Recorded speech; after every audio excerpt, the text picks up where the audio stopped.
Hún á afmæli Grenstein, hún á afmæli í dag. Þetta eru sannarlega tímamót og tilefni til og ég óska okkur öllum til hamingju með þetta stóra afmæli. Til hamingju með daginn. Við erum að halda upp á 50 ára afmæli deildarinnar og geysilega gaman hvað það eru margir mættir og fagna með okkur. En við deildin var stofnuð á þessum degi fyrir 50 árum síðan, 27. apríl og stofndagurinn bara því að fyrsti sjúklingurinn kom á deildina og það var svo yndislegt að hann hérna með okkur í dag, 50 árum seinna og ég var fyrsti sjúkraþjálfarinn sem kom hingað til starfa. Það mér því bæði ljúft og skylt að gefa tilbaka með því að safna áheitum fyrir þig í Reykjavíkurmaraþoninu 19. ágúst og rúlla 10 kílómetra með bros á vör. Húrra fyrir þér, elsku Grensás, þú lengi lifi. Takk. Eiginlega alveg frá upphafi þá fundum við fyrir þessum velvilja og strax fóru við að fá gjafir frá velunurum, hvort sem það voru einstaklingar eða líknarsamtök eða félagasamtök og þetta hefur verið alveg ómetanlegur stuðningur alla tíð.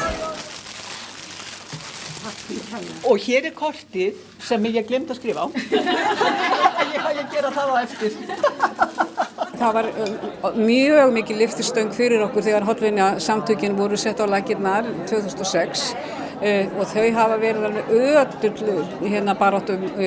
í baráttunni með okkur alveg frá upphafi og eiginlega má segja það að svo þegar Edda Heiðrún kom til liðs við þau og þá var haldið á Ráðsfirði Grensás haustið 2009 og það varð í raun og veru eiginlega breakthrough, það var alveg stórkostlega og þá fór virkilega hjólin að snúast. Nýtt húsnæði mun skipta algjörlega sköpum fyrir alla starfsemina hérna.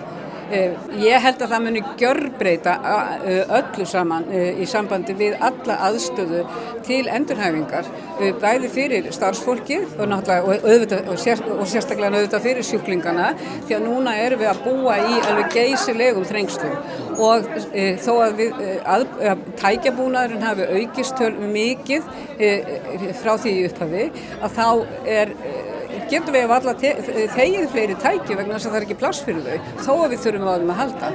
Og líka lofthæðin sum tæki þurfa meiri lofthæð og það sem við redduðum okkur með var bara að setja tæki út á gang í sundlaugarbyggingunni. Þannig að fólk þurfti að vera að æfa sig bara þar sem aðrir voru bara að labba fram og tilbaka inn og út úr húsinu. Aðstæðan mun batna og möguleikinn til þess að hafa öfluga endurhæfingu þannig að sjúklingarnir geti í raun og veru nýtt sér allt saman. Takk fyrir ykkar starf. Húrra! Húrra! Húrra! Húrra! Takk fyrir.